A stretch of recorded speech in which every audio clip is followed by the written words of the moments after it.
أشهد أن لا إله إلا الله وأشهد أن محمدا عبد الله ورسوله أرسله بالحق بشيرا ونذيرا وداعيا إلى الله بإذنه وسراجا منيرا أما بعد فقد قال الله تعالى في كلامه المجيد والفرقان الحميد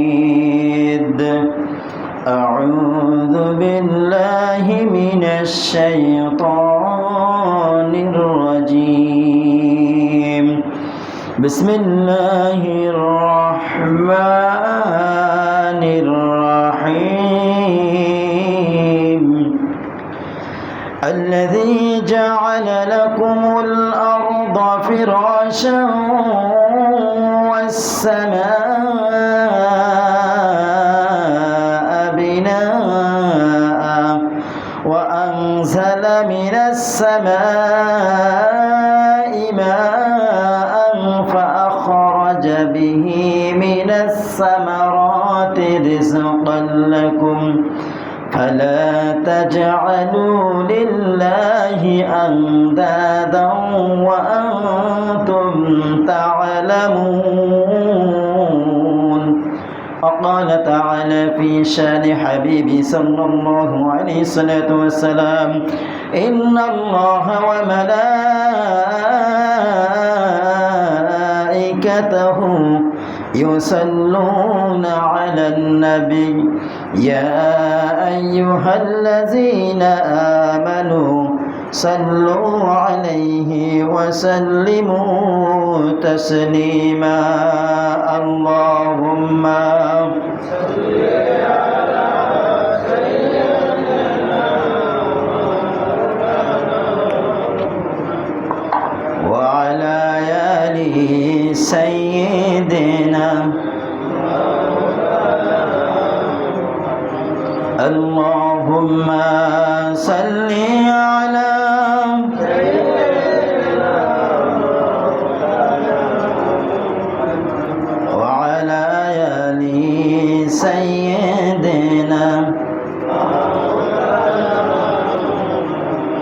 سبحانك لا علم لنا إلا ما علمتنا إنك أنت العليم الحكيم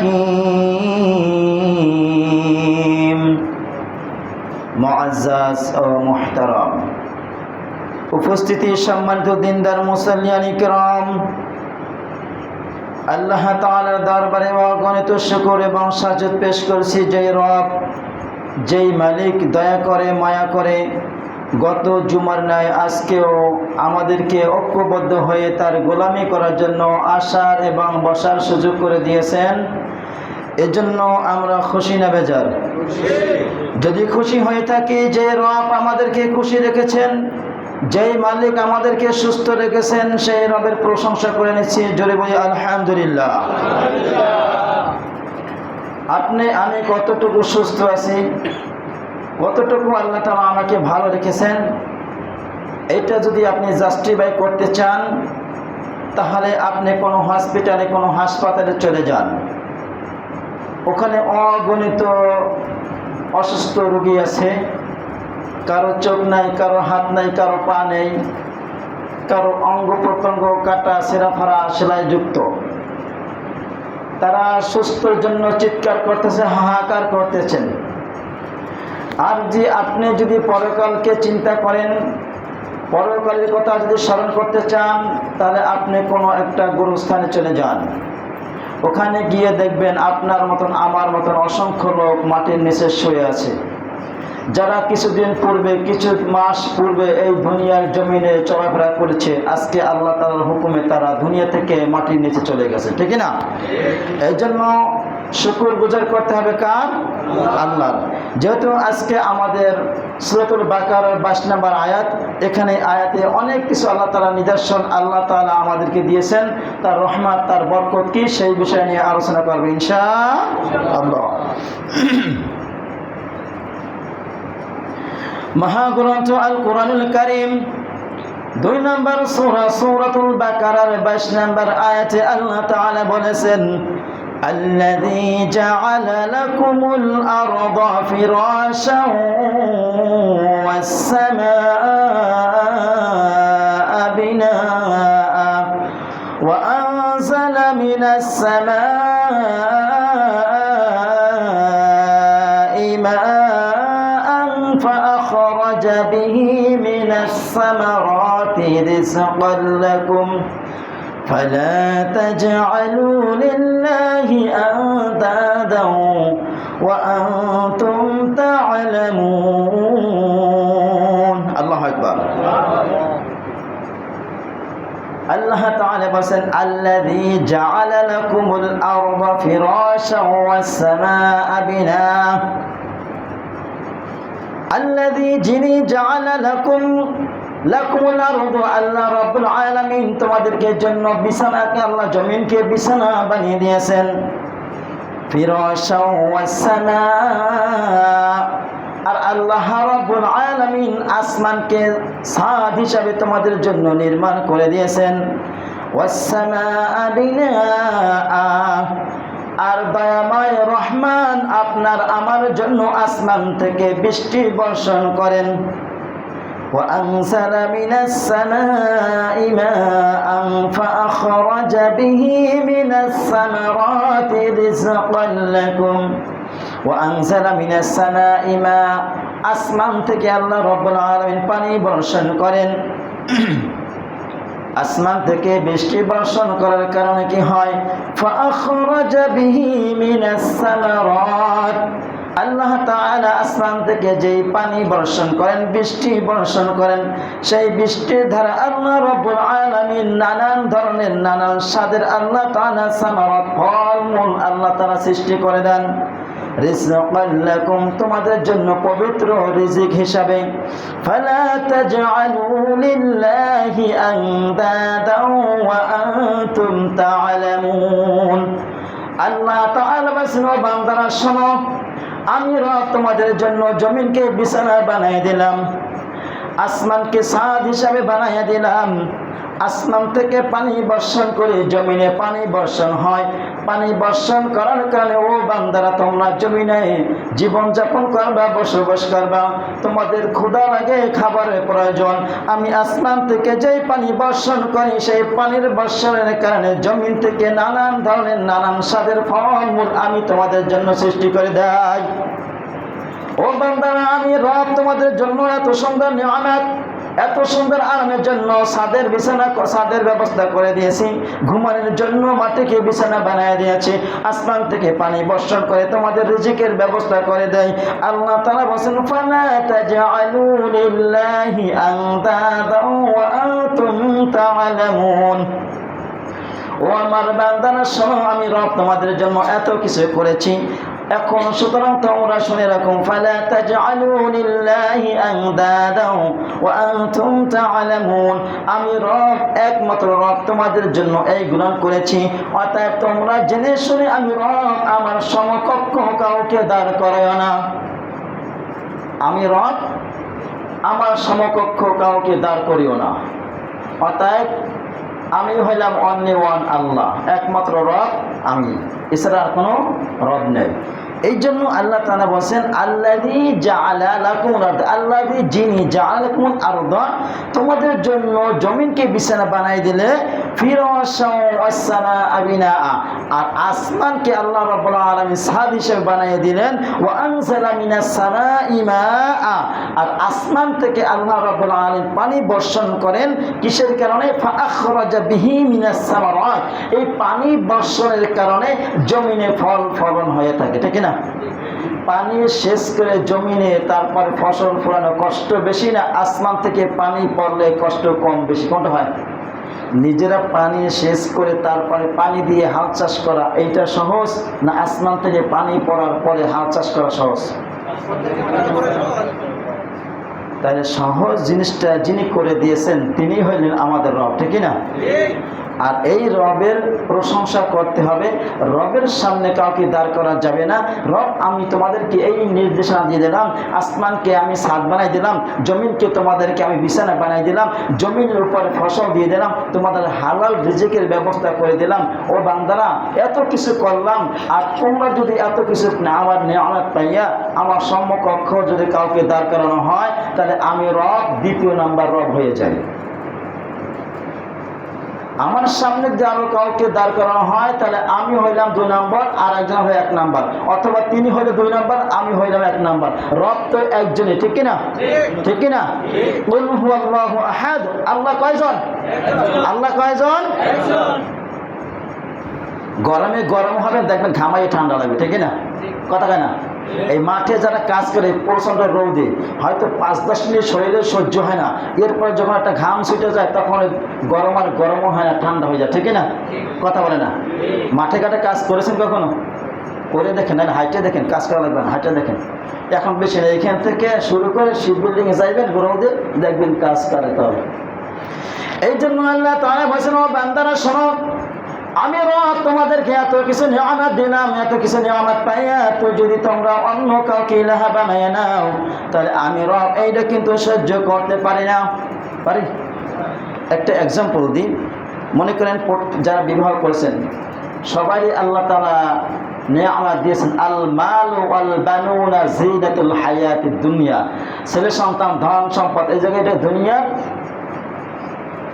আলমাল নিয়ামত আল্লাহ তাআলা, এই নিয়ামত পাইয়া যদি আল্লাহ তাআলার কাজে না লাগাইতে পারি, তাহলে এটা হলো আমাদের ব্যর্থতা, ঠিক না? এখন মনে করেন আল্লাহ তাআলা সবাইকে ছেলে সন্তান দিয়েছেন না? এই সারাদিন মাঠে ঘাটে খেতে খামারে কাজ করে, রিক্সা চালায়, বাস চালায়, ট্রাক চালায়, বিভিন্ন রকমের যানবাহন চালাইয়া কষ্ট করে পরিশ্রম করে, মাথার ঘাম পায়ে ফেলাইয়া অর্থ উপার্জন করাই, আর এই অর্থ উপার্জন করানোর পরে ছেলে সন্তানের মুখে আহার যোগায়, খাবারের ব্যবস্থা করাই দেয়। এই ছেলে সন্তান বড় হইয়া যদি আমার সামনে বসে আর একজনকে আব্বাটাকে সহ্য হয়? কথা বলে না? আমরা বাংলা কথা বুঝি, আওয়াজ দিতে হবে। আমি করবো ওয়াজ, আপনারা দেবেন আওয়াজ, ঠিক আছে? আপনি সারাদিন পরিশ্রম কইরা মাথার ঘাম পায়ে ফেলাইয়া হাড় ভাঙা পরিশ্রম কইরা অর্থ উপার্জন করার পরে ছেলে সন্তানের মুখে আহার্য দেন, ভালো ভালো খাবারটা খাওয়ান ছেলে সন্তানদেরকে, নিজে না খাইয়া পরিবার পরিজনের মুখে হাসি ফুটানোর জন্য এত কষ্ট করি, এই ছেলে সন্তান আমার সামনে বসে যদি আর একজনকে আব্বা ডাকে সহ্য হয়? হবে? কেন হবে না? ছেলে সন্তানকে আমরা বানাইছি? বানাইছে কে?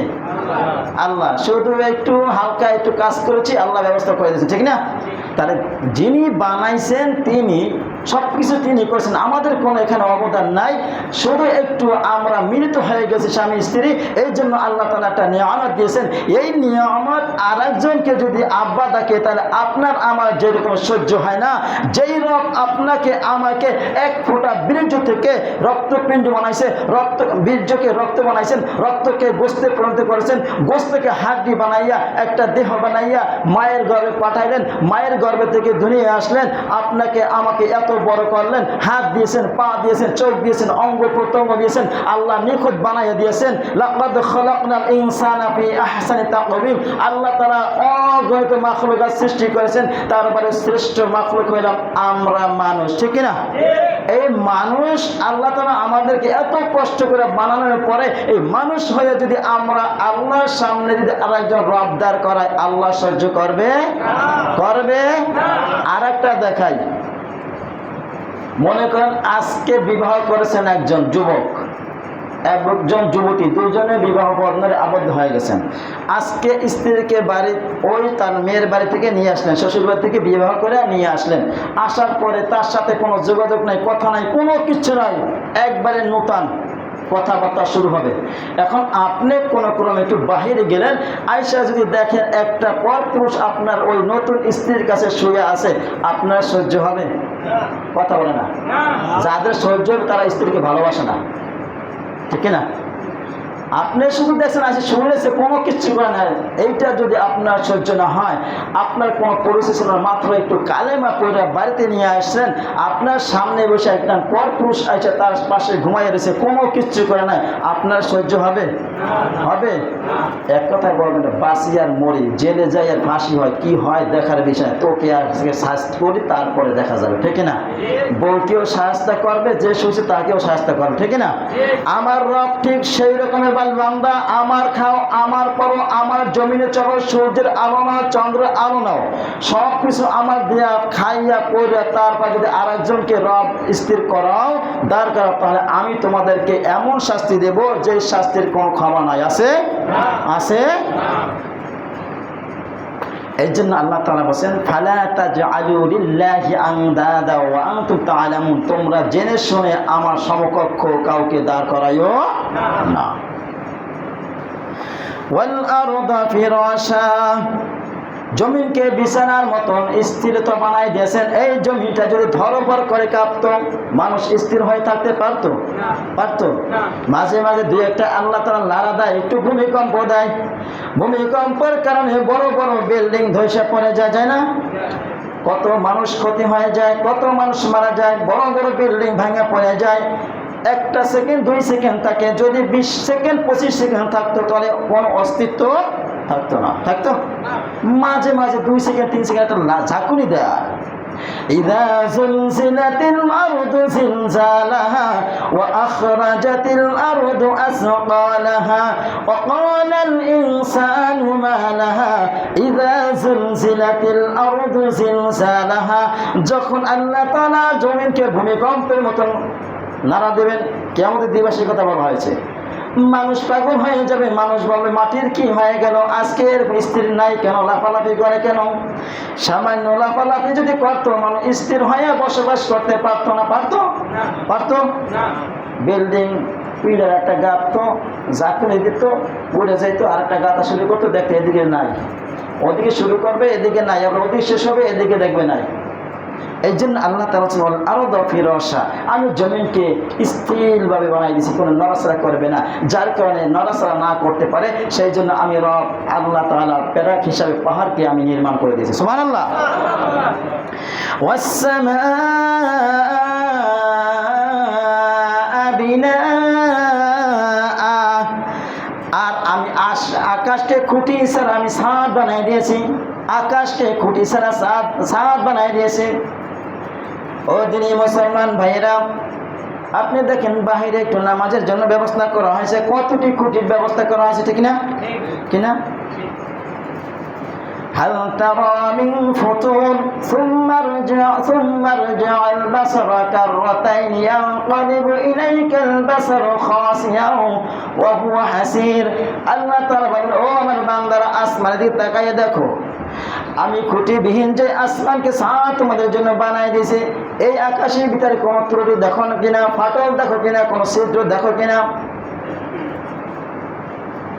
সুম্মা রজি'আল বাসারা কাররাতাইন ইয়ানকালিবু ইলাইকাল বাসারু খাসিয়ান ওয়া হুয়া হাসির। আসমানের দিকে তাকাও, তোমাদের দৃষ্টি তোমাদের দিকে ফিরে আসবে, আমার সৃষ্টির ভিতরে কোনো তোমরা ত্রুটি যুক্ত পাবে না। আছে ত্রুটি?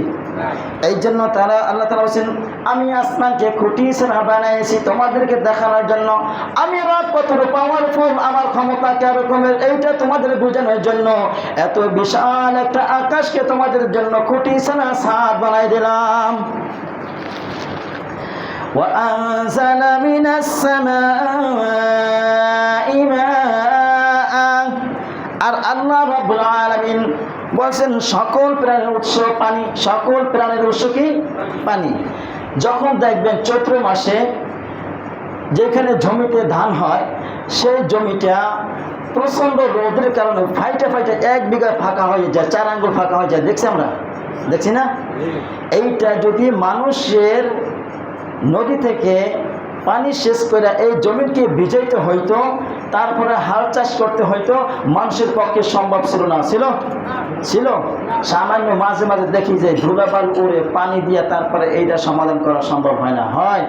সামান্য একটু জায়গা, কিন্তু বিশাল বিশাল শত শত একর জায়গা আল্লাহ রাব্বুল আলামিন আসমান থেকে পানি বর্ষণ করে এই পানিটাকে নরম করে দেয়, হাল চাষ করার উপযোগী বানিয়ে দেয়, তারপর ওইখানে হাল চাষ করে আমরা জীবিকা উপার্জন করি। ঠিক না? ঠিক না?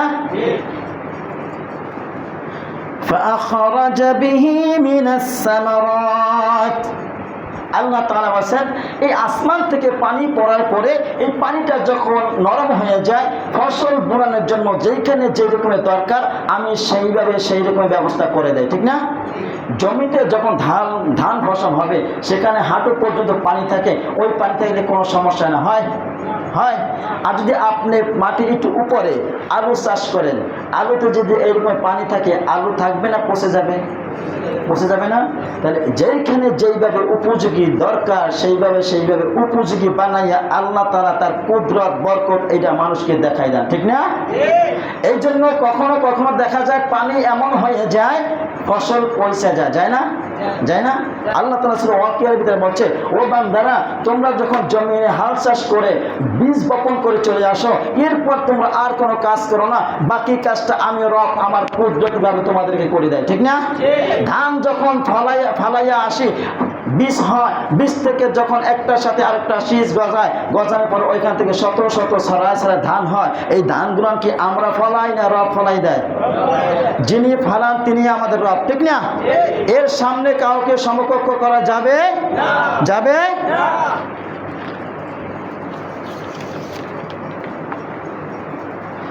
فلا تجعلوا لله أندادا وأنتم تعلمون আল্লাহ তাআলা বলেছেন তোমরা জেনে বুঝে আমার সামনে কাউকে দাঁড় করাইও না,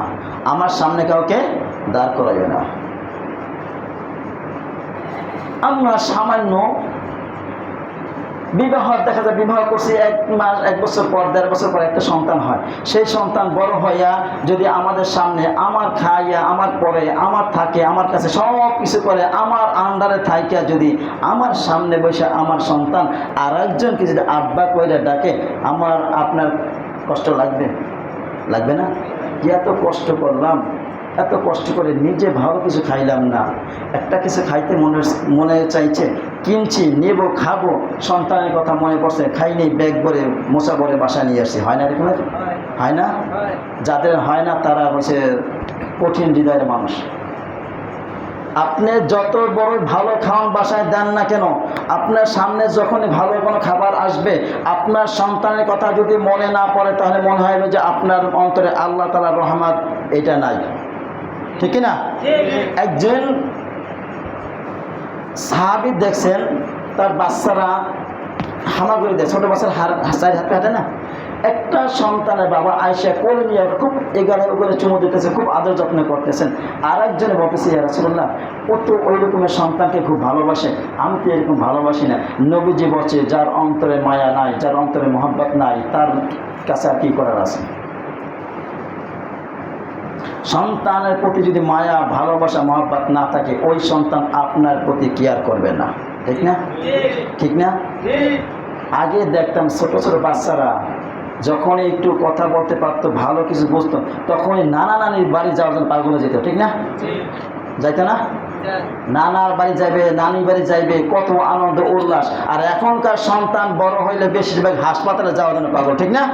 আগে হয়তো নর্মাল ডেলিভারি এলাকায় সিজার হওয়ার কারণে হাসপাতাল চিনছে, হাসপাতালের প্রতি মহব্বত হয়ে গেছে। আর আগের সন্তান জন্মের পরে নানা নানি এই আত্মীয় স্বজন দেখছে, এই আত্মীয় স্বজন পাগল হয়ে গেছে। ঠিক না?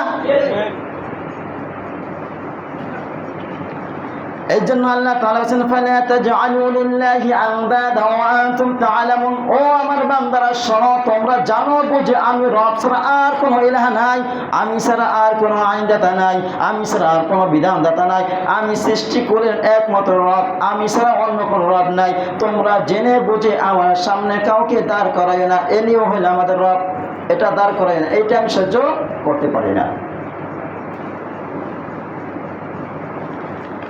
বুখারীর বর্ণনা 4477 নম্বর হাদিস।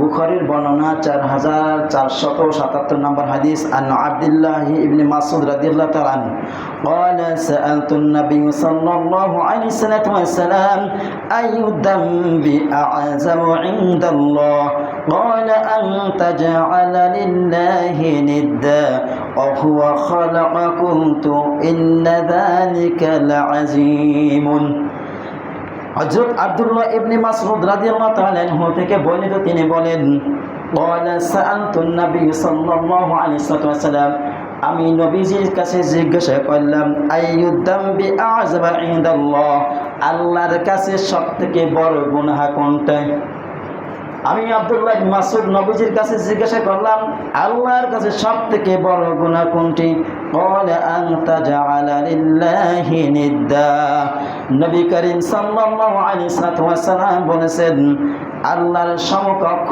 কাউকে দাঁড় করানো এইটা হয় সবথেকে বড় গুনাহ ওহুয়া খালাকাকুম অথচ তিনি তোমাদেরকে সৃষ্টি করেছেন কুনতু ইন্না যালিকা লাযীমুন আমি আব্দুল্লাহ ইবনে মাসউদ রাদিয়াল্লাহু তাআলা বলেন আসলে এইটি হলো সবথেকে বড় গুনাহ আব্দুল্লাহ ইবনে মাসউদ রাদিয়াল্লাহু তাআলা তিনি কেমনে বললেন যে এইটি সবথেকে বড় গুনাহ কেন বললেন যে আল্লাহ তাআলা এর আগে বলেছেন ওহুয়া খালাকাকুম যিনি তোমাদেরকে সৃষ্টি করেছেন মানে আমাদেরকে যিনি সৃষ্টি করেছেন আমাদের এত সুন্দর দেহ দিয়ে বানাইছেন এত সুন্দর চেহারা দিয়েছেন এত সুন্দর অবয়ব দিয়ে আল্লাহ তাআলা আমাদেরকে বানাইছেন তিনি যে আমাদেরকে সৃষ্টি করেছেন এর সামনে আর কাউকে স্থাপন সমকক্ষ দাঁড় করানো সম্ভব নয়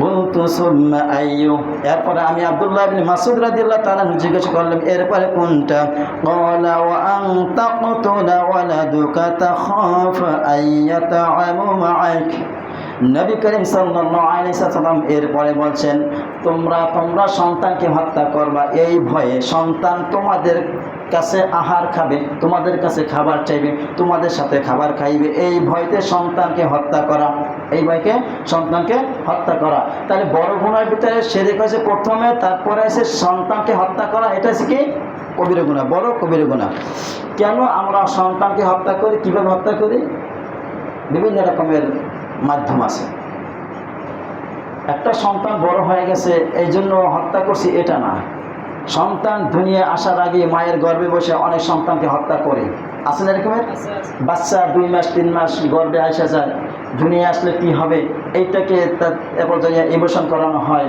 হসপিটালে যাই এটার নাম হচ্ছে হত্যা এটা নাম কি এটার নাম কি হত্যা একটা সন্তান মায়ের গর্ভে যখন আসা যায় বীর্যটা 40 দিন থাকে 40 দিনের পরে যখন এইটা রক্তে পরিণত হয়ে যায় রক্তের পরে যখন এইটা গোস্তে পরিণত হয়ে যায় গোস্তের যখন একটা মানুষের আকৃতি হয়ে যায় তখন এইটাকে যদি নষ্ট করা হয় এইটার নামে হত্যা এটার নাম কি হত্যা আল্লাহ বিভিন্ন রকমের পন্থা অবলম্বন করার সুযোগ করে দিয়েছেন এটা যদি আমরা ফলো করি তাহলে সন্তান হত্যার ভিতরে আমরা চলে যাব না ইনশাআল্লাহ এখন যদি আমরা শিরক করি শিরকের পরিণাম কি হবে আল্লাহ তাআলা আমাদেরকে জ্ঞান দিয়েছেন বুদ্ধি দিয়েছেন আকল দিয়েছেন বিবেক দিয়েছেন ও বান্দারা তোমাদেরকে আমি কত কিছু দিয়েছি জ্ঞান দিয়েছি ওয়ামা উতিতুম ইল্লা ক্বালিলা ওয়ামা উতিতুম মিনাল ইলমি ইল্লা ক্বালিলা আমি মানুষদেরকে সামান্যতম জ্ঞান দিয়েছি ও মুসলমান ভাইরা সামান্যতম জ্ঞান পাইয়া আল্লাহ তাআলা কত বড় আমাদেরকে পাওয়ারফুল বানাইছেন আমাদের যদি সামান্য জ্ঞান হয় এই সামান্য জ্ঞান দিয়ে আমরা বিশাল বিশাল লোহার বটি আসমানের উপরে ভাসমান রাখতে পারি না পারি না এই যে বড় বড় বিমানগুলো চালানোর তৌফিক আমাদেরকে দিয়েছেন আল্লাহ দিয়েছেন না মেধা দিয়েছেন কে আল্লাহ আমাদেরকে মেধা দিয়েছেন সামান্য জ্ঞান দিয়েছেন সামান্য জ্ঞান দিয়ে আসমানের উপরে বড় বড় বিশাল বিশাল টনকে টন হাজার টন একটা বডি এইটা সামান্য জ্ঞান দিয়ে আমরা যদি ভাসমান রাখতে পারি শূন্যের উপরে তাহলে আল্লাহ তাআলা কেমন জ্ঞান কল্পনা করা যাবে যাবে যাবে এখন আল্লাহ তাআলা বলেন তোমাদেরকে জ্ঞান দিলাম কোন ফসল ফলাইলে বেশি ফসল হবে কোন পণ্য দোকানে উঠাইলে বেশি লাভবান হবে কোন সিজনে মাল কিনা গুদামজাত করে রাখলে পরে ছাড়লে ব্যবসা বেশি করতে পারবা ও বান্দারা এই জ্ঞানটা তোমরা কাজে লাগাইতে পারতেছো আমি রব আমি বলছি আমার সামনে কাউকে দাঁড় করাইও না তাহলে আমি এইটা সহ্য করতে পারি না তোমরা শিরকি এই বিষয়টাই তোমরা জানতে পারো না শিরক হইল আল্লাহ তাআলা যেটা পারেন এইটা যদি মানুষের উপরে ধারণা করা হয় এই লোকটার দ্বারা এই কাজটা হতে পারে এইটার নাম কি आवाज दें যদি যাইয়া বলে ইয়া খাজা কুস্তওয়াজা मेरा मतलब के पूरा कर दे ও খাজা বাবা মাটির নিচে শুয়ে আছো ছেলে সন্তান হয় না ছেলে সন্তান দে মেয়ে ছেলের বিবাহ হয় না, বিয়ের বিবাহের ব্যবস্থা করে দেয়, এইটা যদি চাইতে যান এইটার নাম হইল শিরক। এটার নাম কি? এটার নাম কি? আরেকটা বিষয় মনে রাখবেন, এটার নাম, এটা একটা শিরকের অন্তর্ভুক্ত। হুজুরের কাছে পানি পড়ানোতে আসে, অনেকে বলেন হুজুরকে পানি পড়া দেন। মাঝে মাঝে বলি আপনি কি সূরা ফাতিহা পড়তে পারেন? তো পারি। সূরা ইখলাস পারেন? পারি। সূরা নাস পারেন? পারেন। তাই এইগুলো পড়ে পানি ফু দেন। হুজুর আমাগো ফু আর আপনাগো ফু এইটা কি একরকম হয়? কথা বলে না। আপনি মনে করেন আপনি একটা রাইফেল কিনছেন, বন্দুক কিনছেন, যে কোনো একটা কিছু কিনছেন, কেনার পরে ওইটার ভিতরে বন্দুকের ভিতরে গুলি লোড করা আছে, ফিঙ্গারটা টান দিয়ে চাপ দিলে আপনি মালিক, গুলি বের হবে। কথা বলে না। আমি বুঝাইতে পারতেছি, বন্দুকের ভিতরে যদি গুলি ভরা থাকে আর আপনি যদি চাপ দেন, বন্দুকের গুলি বাইরে হবে না? বুঝি বের হবে। আপনি টাকা দিয়ে কিনছেন, আপনি মালিক, আপনি যদি চাপ দেন গুলি বের হবে না? আর আপনি যদি বলেন এইখানে বন্দুকের ভিতরে গুলি লোড করা আছে, তুই চাপ দে, গুলিতে চাপ দিলে, এটা চাপ দিলে কি গুলি বের হবে না? বের হবে। মালিকে দিলেও বের হবে, মালিক ছাড়া অন্য কেউ দিলেও এটা বের হবে। কারণ বন্দুকের কাজ হয়েছে চাপ দেবেন, গুলি বের করা, ডেলিভারি করার দায়িত্ব হচ্ছে বন্দুকের, ঠিক না? আপনার মুখ থেকে যদি একজন ইমাম সাহেব, একজন মাদ্রাসার যদি হুজুরদের পানি পড়া নিতে হয়, তাদের মুখের কথা আল্লাহ তাআলা শুনবে, তাহলে আপনার কথা আল্লাহ তাআলা শুনবে না। তাহলে আল্লাহ তাআলা ন্যায় ইনসাফ করে কেমন হইলেন? কথা বুঝি। আপনিও যদি সূরা ফাতিহা পড়ে পানি ফু দেন, আপনার কাজটা, আপনার দ্বারা আল্লাহ তাআলা সন্তুষ্টের কাজ সমাধান করবে না? করবে না? করবে না? তাহলে আপনি দৌড়ে আসেন হুজুরের কাছে, হুজুরের উপরে বিশ্বাস করছেন, আল্লাহ তাআলা এর কথা বিশ্বাস করবে, আমার কথা বিশ্বাস করবে না। তাহলে এইখানে আমি আল্লাহ তাআলা যেটা পারে হুজুরও সেইটা পারবে, এইটা কিসের অন্তর্ভুক্ত? কথা বলে না কেন? আপনার ঘরে অসুস্থ হয়েছে, আপনি সূরা ফাতিহা পড়ে ফু দেন। যদি সূরা ফাতিহা পড়তে না পারেন, আসমানের নিচে জমিনের উপরে আপনার মতন 2 নাম্বার বাটপা সিটার কপাল পড়া আর একটা নাই, ঠিক না? ঠিক না? আপনি যদি বয়স হয় 50 বছর, 50 বছরের ভিতরে আপনি কতবার ইমাম সাহেবের পিছনে নামাজ পড়েছেন, সূরা ফাতিহা শুনছেন না? এটা যদি আপনার মুখস্থ না থাকলে আপনার মতো 2 নাম্বার বাটপা এই জমিনে থাকার কোনো অধিকার নাই, ঠিক না? মা বাবা মারা যায়, সামনে নিয়ে দাঁড়াইয়ে কিচ্ছু পারে না, শেষ সময় কে আল্লাহ সারা জীবন তো মা বাবার সামনে বাদ পারি সিটারি করে আসি, এখন মৃত্যুর সময় একটু দোয়া করবো তাও পারতেছি না, এখানেও 2 নাম্বার সিটারি বাদ পারি করতেছে, আল্লাহ মাফ করে দিও। আপনার মা বাবা মারা গেছে, দায়িত্ব কার জানাজা দেওয়া? বলে না কেন? আল্লাহ তাআলা জমিনে যদি আমি আপনি যেটা সুসন্তান বানাই দিয়ে যেতে পারি, এইটা সদকা জারিয়া। এটা কি? সদকা জারিয়া। আর যদি কুসন্তান বানাই দিয়ে যাইতে পারি, আলহামদুলিল্লাহ, এটাও সদকা জারিয়া। এটা কি? মরার পর একবার যতদিন এই আকাম কুকাম চালাইবে আপনি পাইবেন, এটা বোনাস। এটা কি? বোনাস। এখন আল্লাহ তাআলা বলেন, বান্দারা শোনো, তোমাদেরকে বিভিন্ন রকমের উদাহরণ দিয়েছি, মিসাল দিয়েছি, এক্সাম্পল দিয়েছি। কোরআনে আমি তোমাদেরকে এমন কোনো উদাহরণ নাই যেটা দিয়ে আমি তোমাদেরকে বোঝাই নাই। ও আমার বান্দারা শোনো, শিরক কি সেটাও আমি তোমাদেরকে বলে দিয়েছি। এখন যদি তোমরা শিরক করো তাহলে আমি কি করব? শিরক কইরা যদি মারা যাও, যদি গুনাহ তওবা করে মাফ না চাইতে পারো, যদি শিরক অবস্থায় মারা যাও, তাহলে আমি কি করব? ইন্নাহু মাইয়ুশরিক বিল্লাহি ফাকাদ হারামাল্লাহু আলাইহিল জান্নাহ ওয়া মা'ওয়াহুন নার ওয়া মা লিয-যালিমিনা মিন আনসার।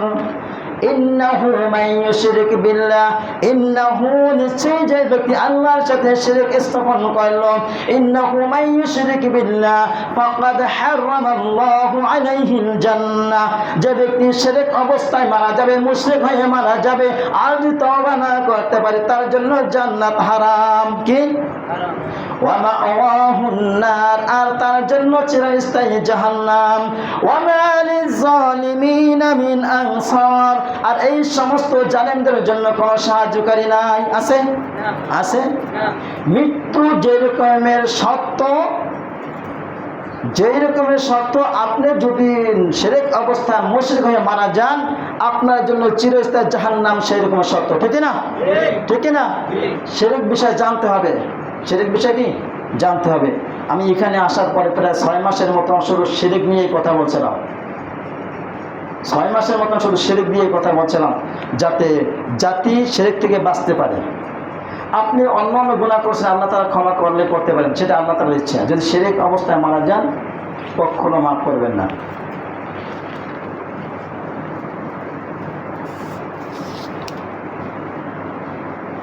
আল্লাহ রাব্বুল আলামিন বলেন সুরক্ষিত ছাদ আমি বানাই দিয়েছেন কিভাবে? ওয়াজআলনাস সামাআ সাকফান মাহফুজা ওয়া হুম আন আয়াতিহা মুরিদুন। আর দেখো আমি তোমাদেরকে আকাশের দিকে, আমি আকাশকে করে দিয়েছি একটি ছাদ বানিয়ে দিয়েছি, সুরক্ষিত ছাদ। কিন্তু তারা এমন লোক, এই সমস্ত জিনিস দেখার পরেও আমার নিদর্শনগুলোর দিকে মুখ ফিরাইয়াও তাকায় না। মানে কাফেরদের কথা বলা হয়েছে, আমি তাদেরকে এমন নিদর্শন দিয়েছি, আকাশকে খুঁটি ছাড়া ছাদ বানাই দিয়েছি, জমিনকে আমি তোমার বিছানা বানাই দিয়েছি, আসমান থেকে পানি ফলাইয়া তোমাদের জন্য খাবারের ব্যবস্থা করে দিই। এত কিছু করার পরেও আল্লাহ তাআলা বলেন কিন্তু তারা এমন যে আমার নিদর্শনাবলীর প্রতি তারা গুরুত্বই দিচ্ছে না, ফিরাও তাকাচ্ছে না। وهو الذي خلق الليل والنهار والشمس والقمر كل في فلك يسبحون। আমি আসমানে আমি রব সূর্য এবং তার চন্দ্রকে আমি সৃষ্টি করে দিয়েছি। চাঁদ আর সূর্য কখনো এক পথে চলে না, তাদের জন্য আলাদা পথ আছে, তারা নিজ কক্ষে পরিচালনা করে। আল্লাহ রাব্বুল আলামিন সূরাতুল মুমিনুনের ৬৪ নম্বর আয়াতে আল্লাহ তাআলা বলেন আল্লাহুল্লাযী জাআলা লাকুমুল আরদা ক্বারারান ওয়াস সামাআ বিনাআন ওয়া সাওওয়ারাকুম ফাআহসানা সুওয়ারাকুম ওয়া রাযাকাকুম মিনাত তাইয়্যিবাত যালিকুমুল্লাহু রাব্বুকুম ফাতাবারাকাল্লাহু রাব্বুল আলামিন। আল্লাহুল্লাযী জাআলা লাকুমুল আরদা ক্বারারান, আল্লাহ তাআলা তোমাদের জন্য আসমানকে জমিনকে করেছেন বিছানা স্বরূপ, ক্বারারান তোমাদেরকে সৃষ্টি করেছেন, ওয়াস সামাআ বিনাআন ওয়া সাওয়ারাকুম ফাআহসানাকুম, আল্লাহ তাআলা তোমাদেরকে আকৃতি দিয়েছেন। এই আকৃতিটা হলো উৎকৃষ্ট আকৃতি। লাকাদ খালাকনাল ইনসান, আমি মানুষদেরকে সৃষ্টি করেছি উত্তম আকৃতি, উত্তম আকৃতি। ওয়ারাযাকাকুম মিনাত তাইয়্যিবাত, আর আমি আসমান থেকে যে বৃষ্টি বর্ষণ করি, এই বৃষ্টির দ্বারা আমি তোমাদের জন্য হালাল রিজিকের ব্যবস্থা করে রাখি। যালিকুমুল্লাহু রাব্বুকুম, এই যেই কাজগুলো আমি করছেন, আসমান থেকে পানি বর্ষণ করেন, আসমানকে ছাদ বানিয়ে দিয়েছেন, জমিনকে বিছানা বানিয়ে দিয়েছেন, আমাদের বাঁচার জন্য অক্সিজেনের ব্যবস্থা করে দিয়েছেন, আমাদের চলার জন্য চন্দ্রকে ব্যবস্থা করে দিয়েছেন, সূর্যকে ব্যবস্থা করে দিয়েছেন। যালিকুমুল্লাহু রাব্বুকুম, তিনি আমাদের রব, ঠিক না? ফাতাবারাকাল্লাহু রাব্বুল আলামিন, সমস্ত প্রশংসা তার যিনি বিশ্ব জাহানের সৃষ্টিকর্তা, ঠিক না? এই জন্য আমরা বুঝে শুনে আমল করব ইনশাআল্লাহ। এই রবকে হুয়াল হাইয়্যু লা ইলাহা ইল্লা হুয়া ফাদউহু মুখলিসিনা লাহুদ্দিন আলহামদুলিল্লাহি রাব্বিল আলামিন। হুয়াল হাইয়্যু, তিনি চিরঞ্জীব, লা ইলাহা ইল্লা হু, তিনি ছাড়া অন্য কোনো ইলাহা নাই। ফাদউহু মুখলিসিনা লাহুদ্দিন, একনিষ্ঠভাবে তার দ্বীনকে মেনে নাও, তার দ্বীনের উপর অটল থাকো। قل إني نهيت أن أعبد الذي تدعون من دون الله لما جاءني البينات من ربي وأمرت أن أسلم لرب العالمين। قل নবী হে বলে দিন, ইন্নী, নিশ্চয় আমাকে, নুহিতু আন আ'বুদাল্লাযীনা তাদউনা মিন দুনিল্লাহ, আল্লাহ তাআলা আমাকে সেই নির্দেশ দিয়েছেন তোমরা যাদের ইবাদত করো, যাদেরকে তোমরা ডাকো আমাকে আল্লাহ রাব্বুল আলামিন, তাদের থেকে আমাদেরকে মুক্ত রাখতে বলেছেন। আমাকে ওই সমস্ত দেব দেবীর পূজা করতে নিষেধ করে দিয়েছেন। ওয়া উমিরতু আন মুসলিমা লিরাব্বিল আলামিন, আর আমাকে নির্দেশ দিয়েছেন আমি যেন স্বয়ং সম্পূর্ণ মুসলিমদের অন্তর্ভুক্ত হই, মুসলিমদের অন্তর্ভুক্ত হই। এখন নবীজি কি অমুসলিম ছিলেন? আমরা মুসলিম বলতে কি বুঝাই? মুসলিম শব্দের অর্থ আসলিম, শব্দের অর্থ হচ্ছে আত্মসমর্পণকারী, আত্মসমর্পণকারী। আল্লাহ তাআলা ইব্রাহিম আলাইহিস সালাম বলছিলেন আসলিম, আত্মসমর্পণ করো, সারেন্ডার করো। ওয়ালা আসলামতু লিরাব্বিল আলামিন, আমাদের মুসলিম জাতির পিতা আব্বাজান বলেছেন আসলিম ক্বালা আসলামতু লিরাব্বিল আলামিন, যেই রব আমাকে আত্মসমর্পণ করতে বলেছেন আমি সেই রবের প্রতি আত্মসমর্পণ করলাম। আপনার হাত আমার হাত যদি ছোটা থাকে যা ইচ্ছা তাই করতে পারবো, ধরতে পারবো না? আর হাতে যদি হ্যান্ডকাপ পড়াইতে থাকে পারবো? কেন পারবো না? হাত ছড়াইতে পারবো না, শক্তি নাই, ওইটা ছুটানো শক্তি আমাদের নাই। আত্মসমর্পণ হইল এইটা, হাত একটা উন্মুক্ত আর একটা হাত বাঁধা। উন্মুক্ত হাত দিয়ে যা ইচ্ছা তাই কিছু করা যাবে, যা ইচ্ছা তা কিছু ধরা যাবে, মন চায় যা কিছু তাই করা যাবে। যখন হাতে হ্যান্ডকাপ পরানো থাকে তখন এই হাত দ্বারা আপনার আমার ক্ষমতা নাই যা ইচ্ছা তাই করা আছে। আত্মসমর্পণ করা মানে কি? জেলে বন্দি। আর জেলে বন্দি থাকলে ঢুকতে পারবেন ইচ্ছা মতন, কিন্তু বের হইতে পারবেন না ইচ্ছা মতন। পারবেন? ইসলামের ভিতরে দাখিল করতে পারবেন ইচ্ছা, আপনি ইসলামের ভিতরে ঢুকছেন।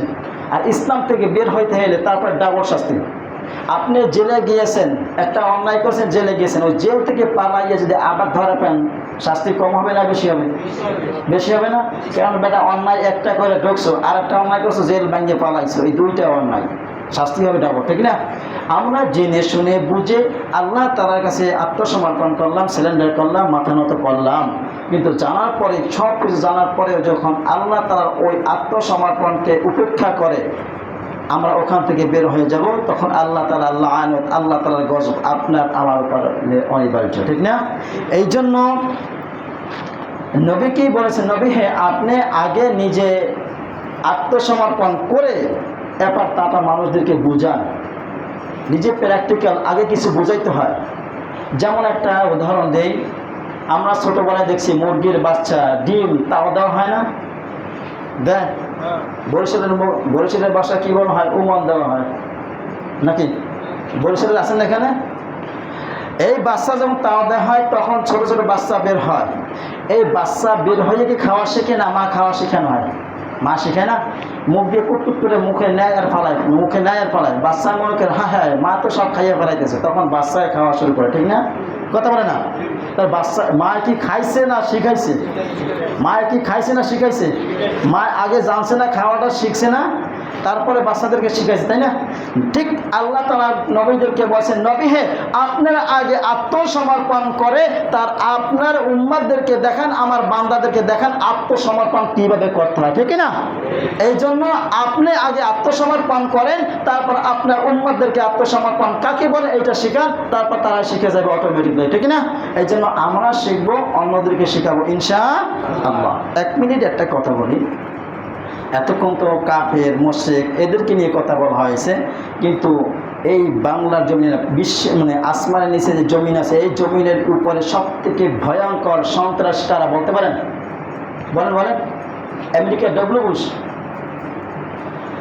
জমিনের উপর সবথেকে ভয়ঙ্কর সন্ত্রাস, ভয়ঙ্কর বদমাশ, ভয়ঙ্কর 2 নম্বর সিটার বাটপার হইল মুনাফিক আর সবল, ঠিক না? কথা বলে না? এইখানে বসে থাইকে আপনি কথা শুনলেন, এই কথাগুলো শুনে আরেকজনের কাছে যাইয়া মিথ্যা বানাইয়া তারপর লাগাই দিলেন, এইটা হলো সবলখোর। এটা কি? আর এই সবলখোর সব থেকে ভয়ঙ্কর। এক বাদশাহ দরবারে একটা লোক আসতো, প্রায় আসতো। আসার পরে আইসা বাদশার কাছে ভালো হইতে চায়, ভালো হওয়ার ভালো কোনো পথ নাই সবলখোরি ছাড়া। না আইসা বলতো, বাদশাহ সাহেব আপনার ব্যাপারতে অমুকে এই কথা বলছে, অমুকে এই ধারণা করতেছে, আর বাদশার কাছে বলতেছে। তখন ওই বাদশাহ চিন্তা ভাবনা করলো যে এই লোকটা কে বা কোত্থেকে আসে, আমার ব্যাপারে এগুলো কথা বলে, আমাকে নিয়ে সমালোচনা করে, আমার কাছে বলে। তখন বাদশাহ, যারা রাজা বাদশাহ থাকে তারা তো একটু বোকা টাইপের থাকে, ঠিক না? রাজা বাদশাহ তাদের জ্ঞান কম থাকে না? কম থাকে? কথা বলে না? আপনার আমার মতো যদি জ্ঞান যদি লো থাকে তাহলে বাদশাহ হওয়া সম্ভব, রাজা হওয়া সম্ভব, পাওয়ারফুল জ্ঞান, ঠিক না? এত চিন্তা করছে যে তো আসলে মানুষ নয়, মানুষ রূপে শয়তান, এ হচ্ছে সবলখোর। হঠাৎ একদিন ডাক দিয়েছে, বাদশাহ দরবারে আসলো। আসার পরে বলতেছে যে তুমি তো আমার কাছে আসো, তুমি আমার অনেক উপকার করো, মানুষের চরিত্র আমার সামনে তুলে ধরো, আমি খুশি হয়ে তোমাকে এই নাও 1 থলে স্বর্ণ মুদ্রা দিলাম। স্বর্ণ মুদ্রা পাইয়া তো খান 8 খান হইয়া বাড়ির দিকে অগ্রসর হইল। বাড়িতে গিয়ে যখন ব্যাগটা খোলে তখন দেখে স্বর্ণ মুদ্রা নাই, ওর ভিতরে কয়লা। ওর ভিতরে কি? কয়লা। এখন এই যে কয়লা স্বর্ণ মুদ্রা নিয়ে গেছে আনন্দে উল্লাস হয়ে বাসায় যাইয়ে যদি দেখে কয়লা, তখন কি খুশি না বেজার? কষ্ট বেশি লাগে না কম লাগে? পরের দিন রাজদরবারে আসে কাঁদে কাঁদে মন নিয়ে বসে, রাজা সাহেব আপনি তো আমাকে সন্তুষ্ট হয়ে স্বর্ণ মুদ্রা দিলেন, থলির ভিতরে কিন্তু স্বর্ণ মুদ্রা না, সব কিছু কয়লা। রাজা সাহেব বসে, বেটা বদমাস, 2 নম্বরই বাটপারি করে সিটারি করে বেড়াস, অমুকের দোষ আমার কাছে বলছো, আমার দোষ যে তার কাছে বলো না, এটা কোনো গ্যারান্টি আছে? কথা বলে না। ওই সকলখোর আরেকজনের দোষ আপনার কাছে বলছে, আপনার দোষ আরেকজনের কাছে বলে না, এটা কোনো সিকিউরিটি আছে? হ্যাঁ, এই জন্য বলছে, বেটা তুই আমার কাছে শত্রু হয়ে গেলি, যার বিচারে বললি সেও তোর শত্রু হয়ে গেলে, তুই 2 জনের শত্রু হয়ে গেলে, অতএব তুই আমার অন্তটাকে পুরোটা কয়লা বানাই দিস, ছাই বানাই দিস, অতএব তোর ছাই পাওয়া ছাড়া অন্য কিছু উপযোগ্য নয়। ঠিক না? কথা বলে না। এই মুনাফিক আর চগলখোরের জন্য মানুষগুলান, ভালো মানুষগুলানকে মানে আসামি বানায়, ত্রুটিযুক্ত বানায়, আর যেইগুলো 2 নাম্বার বাটপার সিটার এইগুলোকে ভালো বানাইয়া তারপর মানুষের সামনে বড় করে তোলে। ঠিক না? এইটার চগলখোরের কারণ হইল কার কাছ থেকে মেওয়া পাওয়ার দরকার। ঠিক না? আর একজনের পকেট থেকে টাকা আনতে হইলে আর একজনের বদনাম আমার কাছে যদি বলে, আর আমি যদি খুশি হই, আরে বেটা তুই আমার শত্রুর কথাগুলো আমার কাছে বসে, নে 500 টাকা নোট একটা বাড়াই করে দিলে, নে তুই কর, খা। তার মানে কি ওর স্বার্থ ছিল আপনার পকেট থেকে টাকা বার করা, আপনার পকেট থেকে টাকা নিয়ে গেছেন, আর একজনের পকেট থেকে টাকা কীভাবে বার করবে সেই ফোন দিয়ে আটা। ঠিক না? এই চগলখোর আর মুনাফিক এই বাংলার জমিনে বিশ্বের বুকে না থাকুক, এইটা আমরা কামনা করি। ঠিক না? এই মুনাফিক আর চগলখোরের জন্য আমরা মুমিনরা সুস্থ নাই, আছি? কথা বলে না। আবার চিন্তা করেন যে বেটা ইমাম সাহেব যে কথাগুলো বলতেছে, আমরা তো এই দলের লোকের সাথে চলি, মাঝে মাঝে আমরাও তো এই রকমের গল্পে বসি, আমাদের কাছেও তো বলে, এখন যদি ঠিক বলি তাহলে তো উল্টা হয়ে যায়, পরে কেন মসজিদ থেকে বের হলে আল্লাহ একটা গজব দিয়ে ধ্বংস করে দেয়। এর জন্য একটু চালাক করে একটু নীরবতা থাকে।